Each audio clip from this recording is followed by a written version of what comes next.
everyone, welcome to my channel. Today I am telling a story about an orphan boy, so let's start. The seventh story of Oliver Twist, the orphan boy.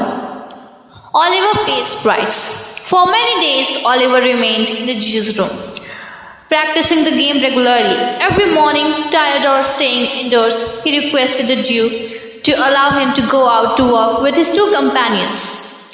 Oliver had seen that whenever the boys came home at night empty-handed, the Jew would scold them severely and send them without supper to bed and sometimes even hid there. One morning, the old man placed Oliver under the joint guardianship of Charlie Bates and his friend the Dodger and allowed him to go. The three boys ventured out and sauntered lazily. Dodger and Charlie Bates pilfered apples and onions from the stalls at the sides, thrusting them into pockets. Suddenly, Dodger hushed his companions. "What's the matter?" demanded Oliver. "Hush," replied the Dodger. "Do you see the old cove at the bookstore?" "The old gentleman over the way," said Oliver. "Yes, I see him. A prime plant," observed Charlie Bates. Dodger and Blades slunk close behind the old gentleman. Oliver walked a few paces after them, looking on in silent amazement. The old gentleman was very respectable looking, wearing gold spectacles. He wore a bottle green coat with a black velvet collar, white trousers, and carried a smart bamboo cane under his arm. He had taken up a book from the stall and stood reading away, completely engrossed. To Oliver's horror and alarm, he saw the Dodger plunge his head into the old gentleman's pocket, draw out a handkerchief, and the same to Charlie Bates, and finally saw them both running away around the corner at the full speed. In an instant, the whole mystery of the handkerchiefs and the watches and the jewels and the Jew rushed into the boy's mind. Confused and frightened, he took to his heels. This was all done in a minute's space.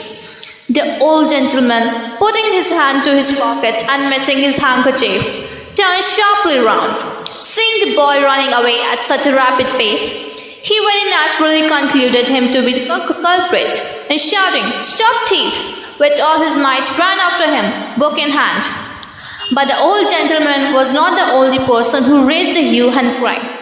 The Dodger and Master Bates, hiding behind the doorway round the corner, saw Oliver running and guessing exactly how the matter stood, ran shouting, "Stop thief!" and joined in the pursuit like good citizens. Oliver, not being acquainted with a beautiful axiom that self-preservation is the first law of nature, was unprepared and alarmed. So away he went like the wind, with the old gentleman and the two boys roaring and shouting behind him, "Stop thief! Stop thief!"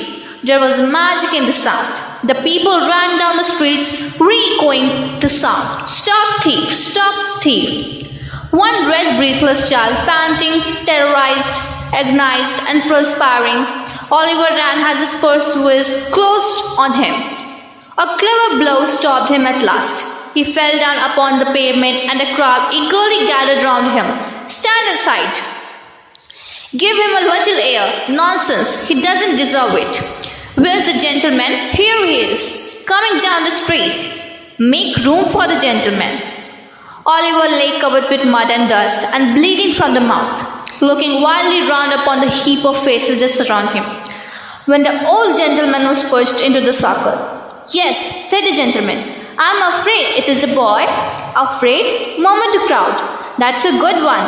"Poor fellow," said the gentleman. "He has hurt himself." "I did that, sir," said a great lubberly fellow, stepping forward. The policeman arrived.